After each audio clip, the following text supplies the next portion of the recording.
मध्य प्रदेश में इस समय यात्राओं का दौर जारी है। कभी धीरेन्द्र शास्त्री यात्रा करते हैं तो उनके विरोध में दामोदर यादव ही यात्रा शुरू कर देते हैं। इस वक्त हमारे साथ खुद ही दामोदर यादव हैं, उनसे जानने की कोशिश करते हैं।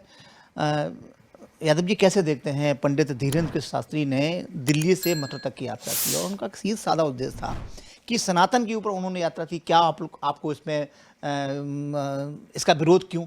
दूसरी तरफ उनने कहा है कि हम राष्ट्र हिंदू राष्ट्र बनाना चाहते हैं, तो विरोध क्यों?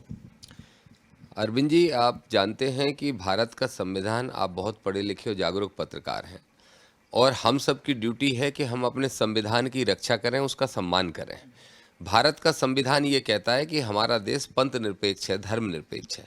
तो धीरेन्द्र शास्त्री की यात्रा से मुझे कोई आपत्ति नहीं थी, हमारे संगठन दलित पिछड़ा समाज संगठन को भी कोई आपत्ति नहीं थी। अगर वो हिंदुओं को एक करने भर के लिए निकलें तो हम उनका स्वागत करेंगे, क्योंकि मैं भी सनातनी हूँ, कृष्ण वंशज कहलाता हूँ। लेकिन जब वो उसमें मांग रख देते हैं ऐसी जो संविधान के विरोध में जा रही हो, तो वो फिर असंवैधानिक यात्रा हो जाती है। इसलिए हमने उसका विरोध किया था और विरोध लगातार हम करते जा रहे थे और आज भी हम सुप्रीम कोर्ट में उसमें लड़ने का काम कर रहे हैं। तो जब भी कोई बाबा, कोई भी तथाकथित संत अगर गैर संवैधानिक बात करता है तो हम ये मानते हैं कि अगर संविधान है तभी उस बाबा का भी सम्मान है। अगर संविधान नहीं बचेगा तो निश्चित रूप से वो बाबा का ना सम्मान बचेगा, ना वो समाज के अंदर स्थान बचेगा। तो हम तो संविधान को बचाने की लड़ाई लड़ रहे थे। धीरेन्द्र शास्त्री ने यात्रा निकाली, सनातन हिंदू एकता यात्रा, जिसका सबसे पहला लक्ष्य कि राष्ट्र को हिंदू राष्ट्र घोषित करवाना है। और एक और बड़ी अजीब बात है, हिंदू राष्ट्र घोषित कराना है तो दिल्ली से मथुरा की तरफ चले। अरे भैया, छतरपुर से चलो दिल्ली की तरफ, दिल्ली करेगा ना हिंदू राष्ट्र घोषित। तो और वो ही हिंदू राष्ट्र घोषित करेंगे जो आदरणीय मुंह बोले भाई हैं आपके प्रधानमंत्री जी। तो फिर हिंदू राष्ट्र घोषित कराने के लिए वृंदावन की तरफ क्यों आए? हिंदू राष्ट्र घोषित कराने के लिए तो दिल्ली की तरफ जाना चाहिए था। शायद उद्देश्य ये रहा होगा कि भगवान श्री कृष्ण से कहेंगे कि हिंदू राष्ट्र घोषित कर दिया जाए, ऐसा कुछ था। अगर ऐसा रहे तो सबसे पहले तो जिस स्थान के कारण उनको इतनी प्रसिद्धि मिली है, पहले तो वो बागेश्वर बाबा से आशीर्वाद लेके निकले, फिर दतिया में आ जाए, पीताम्बरा माई से आशीर्वाद ले ले, उसके बाद जौरासी मंदिर से लेके और चले जाएं, वहां तक आशीर्वाद लेते, मथुरा चले जाएं, वृंदावन चले जाएं, फिर कात्यायनी मंदिर पहुंच जाएं। लेकिन अंततः जाके तो प्रधानमंत्री के पास ही जाना पड़ेगा, वही मांग करनी पड़ेगी। ये सवाल ये है कि अगर ऐसा भी यात्रा करते तो भी आप आपत्ति करते, क्योंकि आपने जो जैसा भी आरोप लगाए जा रहे हैं कि दामोदर यादव सिर्फ राजनीतिक महत्वाकांक्षा को लेकर आपत्ति दर्ज करा रहे हैं और उसी के चलते आप भी सुनने में आ रहा है कि आप भी अपनी यात्रा 6 दिसंबर से निकालने जा रहे हैं, उसके बारे में थोड़ा बताएं। देखिए, मैं कांग्रेस का तो हूँ नहीं कि धीरेन्द्र शास्त्री अगर बीजेपी के एजेंडे को चलाएं तो मैं विरोध करूंगा। मैंने तो हर इंटरव्यू में कहा, आपको भी जो इंटरव्यू दिया था वो आपसे भी मैंने निवेदन किया था और आपसे वादा करते हुए कहा था कि अभी भी अगर धीरेन्द्र शास्त्री जी सिर्फ एक गैर संवैधानिक मांग जो है उनकी, उसको वापस ले लें तो मैं खुद उनकी यात्रा में अपना झंडा लेके चला जाऊँगा। अपना झंडा, जो मेरा झंडा है, उसको लेके मैं चला जाऊँगा, उसमें हिस्सा बन जाऊँगा। तो मुझे आपत्ति सिर्फ उनके गैर संवैधानिक मांग पे है। आज भी मैं आपसे कह रहा हूं, उन्होंने फिर यात्रा की घोषणा की है, उसमें भी हमें आपत्ति है, क्योंकि उसमें भी वो उस मांग को प्राथमिकता पर रखने वाले उनके गुरुजी ने घोषणा की है कि दिल्ली से लेके श्रीनगर तक जाएंगे और दिल्ली से श्रीनगर तक हिंदू राष्ट्र बनाने के लिए जाएंगे। अगर हिंदू राष्ट्र बनाने के लिए जाओगे तो हमें आपत्ति है। संविधान जहां टूटेगा, संविधान को जहां नुकसान पहुंचेगा, वहां दामोदर यादव का, बल्कि इस भारत के एक एक नागरिक का ये हक, कर्तव्य, ड्यूटी बनती है कि वो गैर संवैधानिक बातों का विरोध करे। इसलिए आपकी यात्रा के बारे में क्या कहेंगे? आप किस उद्देश्य से यात्रा निकाल रहे हैं? क्या इन यात्राओं को देखते हुए आपकी यात्रा निकाली जा रही है? जी, हमारी यात्रा बिल्कुल निश्चित रूप से धीरेन्द्र शास्त्री की यात्रा के जवाब में ही यात्रा है और इसलिए यात्रा है क्योंकि हमारी यात्रा संविधान को बचाने के लिए है। इस यात्रा के माध्यम से पूरे मध्य प्रदेश में पहले और फिर देश के कोने कोने में भी हम जाने का काम करेंगे और हम अपने संविधान के प्रति लोगों को जागरूक करेंगे। लोगों में ये अवेयरनेस लाना, अरविंद जी, जरूरी है कि अगर संविधान है तो देश है और देश है तो हम हैं और हम हैं तो फिर आबा बाबा हैं। अगर हमारा देश ही नहीं बचेगा तो हमारा संविधान ही नहीं बचेगा तो कोई सुरक्षित नहीं रहेगा। ये कैसा शब्द है आपका? ये इसलिए कह रहा हूँ कि धीरेन्द्र जैसे लोगों के लिए ये शब्द ठीक है, क्योंकि मैं उनको संत नहीं कहता। मैं संत कहता हूँ आदरणीय प्रेमानंद जी को, मैं संत कहता हूँ हरिगिरि महाराज को, और भी एक से एक संत हैं जो संत हैं, जो समाज सेवा का काम बिना राजनीतिक एजेंडे के कर रहे हैं, वो संत ही हैं। उनका सम्मान दामोदर यादव नतमस्तक होकर करता है। लेकिन जो एक राजनीतिक एजेंडा चलाते हुए भारत के संविधान को तोड़ते हुए देश की एकता अखंडता को नुकसान पहुंचाएगा, उनको आबाई बाबा कहना पड़ेगा, मैं कहता हूं। अच्छा, अगर बात करें यात्राओं की तो ये जो यात्रा शुरू हुई थी, चाहे वो दांडी यात्रा हो, जब निकाली गई थी, महात्मा गांधी साहब ने निकाली थी और हमारे बापू ने निकाली थी, राहुल गांधी ने निकाली है, अब बागेश्वर बाबा निकाल रहे हैं जो धीरेन्द्र के शास्त्री, अब आप निकाल रहे हैं, तो लगता है आपकी यात्राओं से बहुत सारा ज़्यादा फर्क पड़ने वाला है? यात्राओं का इतिहास रहा है। जब भी यात्राएं निकली हैं, एक माहौल तो बनता है, चर्चा का विषय बनता है, लोगों तक खबरें होती हैं, लोग पूछते हैं कि भाई किस उद्देश्य को लेकर निकल रही है। मुझे यात्रा से आपत्ति ही इनकी इसीलिए थी। अगर हिंदू एकता यात्रा करें तो हमें कोई आपत्ति नहीं, यात्रा का बहुत बड़ा प्रभाव पड़ता है। और मैं ऐसा मानता हूँ, चाहे गांधी जी ने निकाली हो, महात्मा गांधी जी की आप बात करें, चाहे राहुल गांधी ने निकाली हो, सबके असर हुए हैं। चाहे लाल कृष्ण अडवाणी जी ने भी निकाली थी, रथ यात्रा निकाली थी, उसका भी असर हुआ है, और संविधान बचाओ यात्रा का भी असर होगा। अगर धीरेन्द्र शास्त्री 1 लाख लोगों को लेके 150 किलोमीटर पैदल चले हैं तो जनजागृति तो आती है। अब वो जागृति किस रूप में प्रस्तुत कर रहे हैं, अगर वो डिमांड गैर संवैधानिक कर रहे हैं तो उसका नुकसान होगा, और डिमांड संवैधानिक और समाज के हित में कर रहे हैं तो उसका लाभ होगा। आपने पूरी यात्रा देखी और एक यात्रा में ये भी देखने को मिला कि आपने बराबर जिस दिन तक यात्रा वो चली, आपने एक प्रश्न उनसे एवरीडे पूछा। तो ये जानना चाहते हैं कि कैसी इस यात्रा से क्या समझ में निकल के आया, क्या इनकी सफल यात्रा हुई या असफल हुई या ऐसा कुछ हुआ? असल में वो यात्रा राजनीतिक महत्वाकांक्षाओं को लेकर की जा रही थी, और बड़ा झटका लगा धीरेन्द्र भाई को। वो मेरे छोटे भाई हैं उम्र के नाते, तो मैं उनके साथ इस मामले में थोड़ी सी सहानुभूति रखता हूं कि उनकी यात्रा जब दिल्ली से शुरू हुई तो दिल्ली के मुख्यमंत्री और कई मंत्री पीछे घूम रहे थे। जब हरियाणा यात्रा पहुंची तो हरियाणा के मुख्यमंत्री भी पहुंच गए और सारे वीआईपीज पहुंच गए। लेकिन जैसे ही यात्रा अरविंद भाई उत्तर प्रदेश में प्रवेश करती है, मुख्यमंत्री योगी जी तो गए ही नहीं, उनकी कैबिनेट का कोई मंत्री नहीं गया, भारतीय जनता पार्टी का सत्ताधारी दल का, विपक्षी दल का कोई भी बड़ा नेता नहीं गया। वो उसमें उदास भी हो गए, परेशान भी हो गए, उनके चेहरे से आप देख के समझ सकते हो। और वो उत्तर प्रदेश की यात्रा ने कहीं ना कहीं उत्तर प्रदेश का जो उनका हिस्सा था यात्रा के दौरान, उसने ये सिद्ध कर दिया कि उनके राजनीतिक मंसूबे जो भी पल रहे हैं उससे योगी जी को भारी दिक्कत है, और होना भी चाहिए।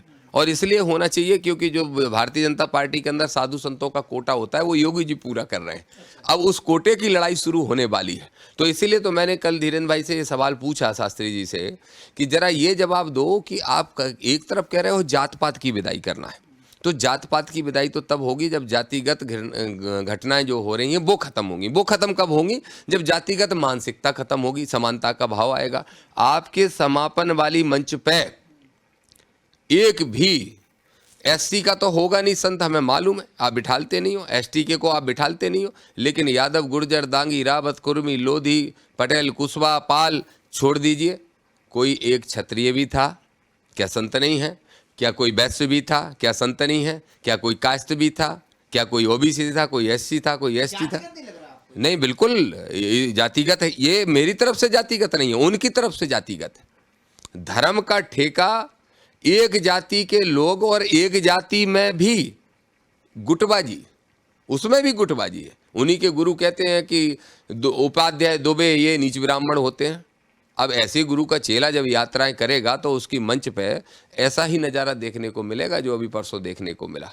और मैंने ये सवाल पूछा उस दिन, यही सवाल पूछा कि धीरेन्द्र शास्त्री जी, जाति पात की विदाई की बात तो कर रहे हो, उस पर एक तो बिठा लेते आप किसी अन्य जाति का संत, और अगर चलो वो भी नहीं बिठाल पाया तो लिंग भेद भी कितना खतरनाक है। बड़ी बड़ी कथावाचकें हैं, उन्हें भी बुला लेते, किसी को, एक महिला को भी बिठा लेते, एक साध्वी को भी बिठा लेते। जया किशोरी तो आई थी ना, पूरे कार्यक्रम में आई थी। नहीं, एक ही कार्यक्रम में आखिरी दिन आई, आखिरी दिन आई। मैं कह रहा हूं कि समापन वाले मंच के 100 संतों में से एक भी संत धीरेन्द्र शास्त्री की जाति के अलावा कोई था क्या?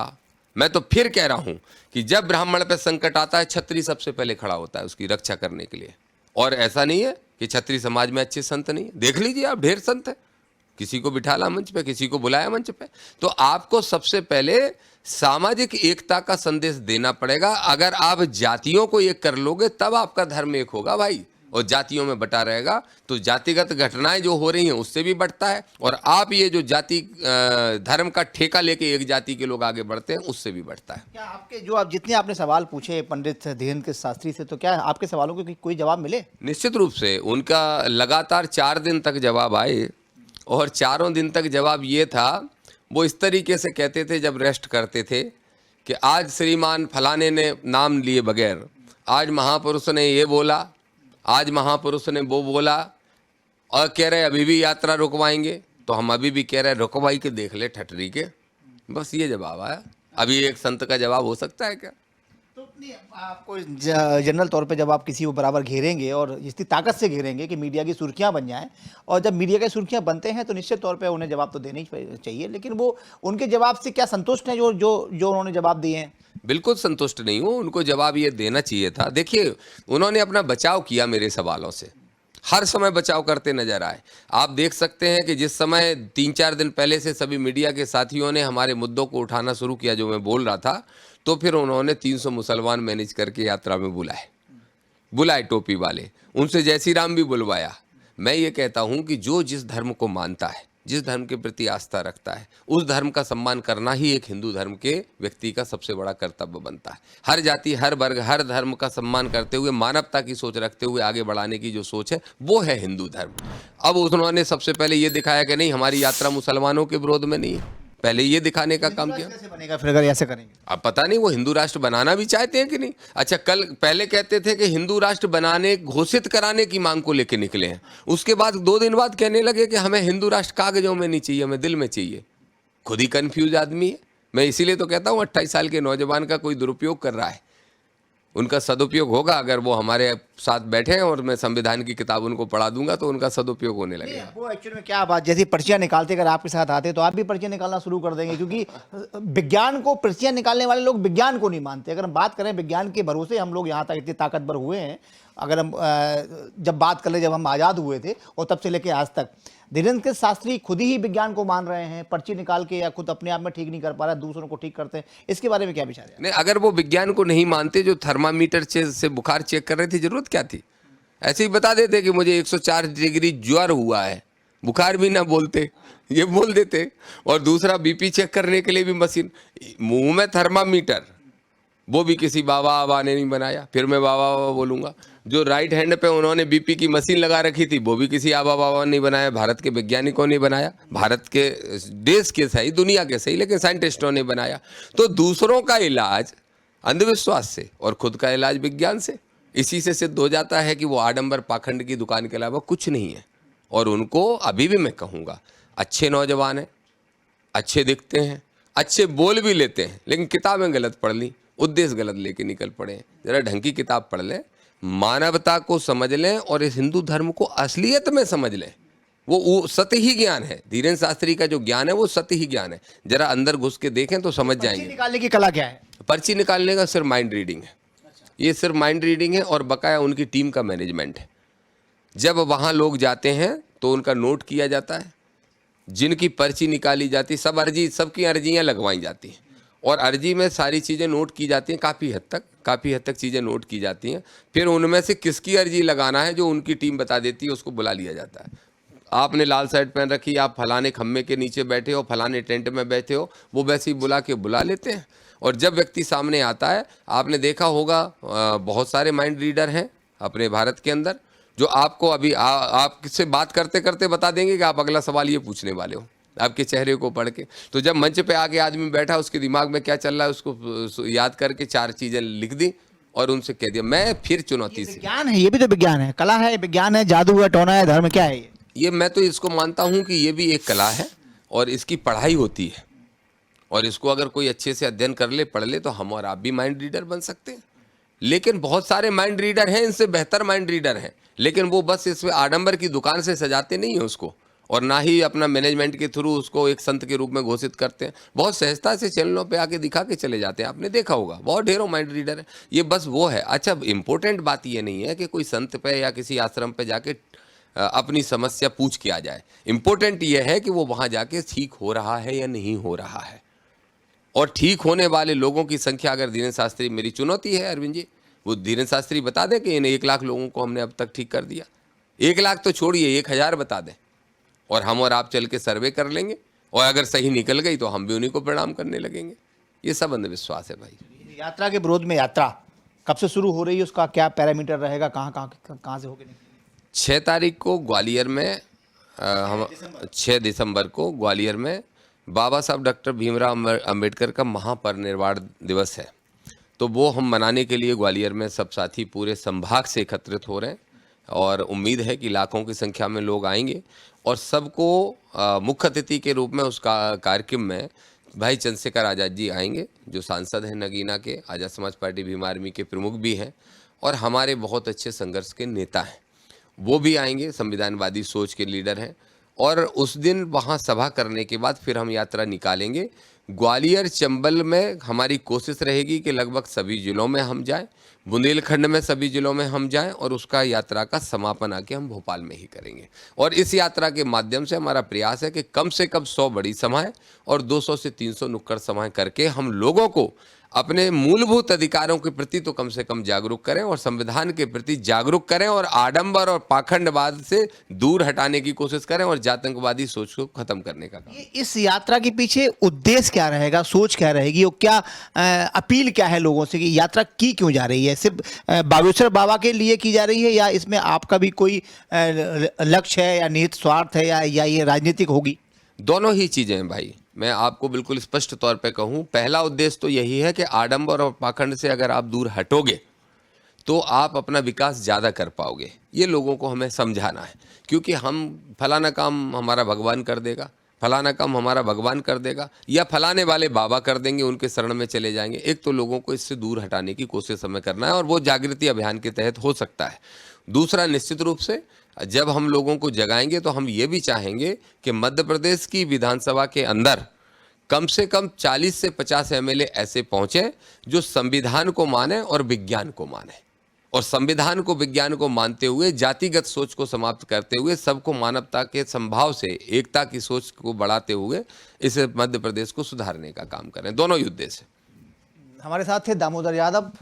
6 दिसंबर से अपनी यात्रा शुरू कर रहे हैं। वो यात्रा संविधान बचाओ यात्रा है। इससे पहले धीरेन्द्र शास्त्री ने यात्रा शुरू की थी, उन्होंने पुरजोर उसका विरोध किया उस यात्रा का, और कहा कि ये बिल्कुल बाबा और टाबा, पता नहीं कौन कौन से शब्दों का इस्तेमाल किया। हालांकि उनकी किसी भी सवाल का जवाब धीरेन्द्र शास्त्री ने नहीं दिया, लेकिन फिर उसी के संविधान को बचाने के लिए वो एक बार फिर यात्रा शुरू कर रहे हैं, और सुर्खियों में रहने वाले हैं। निश्चित तौर पे कहीं अगर उनकी यात्रा सफल होती है तो कहीं ना कहीं संविधान, जो हमारे बहुत सारे ऐसे लोग हैं, बाबा हैं या कोई भी लोग हैं, संविधान को लेकर गलतफहमी पैदा करते हैं, तो कहीं ना कहीं यात्रा से फर्क तो पड़ने वाला है। हमारी स्वदेश न्यूज की तरफ से दामोदर यादव को बहुत बहुत शुभकामनाएं। कैमरा पर्सन पुनीत के साथ अरविंद चौहान, भोपाल। देखते रहिए स्वदेश न्यूज। अगर आप इस वीडियो को सोशल मीडिया हैंडल फेसबुक या इंस्टाग्राम पर देख रहे हैं तो हमें फॉलो करें, अगर यूट्यूब पर देख रहे हैं तो सब्सक्राइब करें और बेल आइकन दबाना ना भूलें।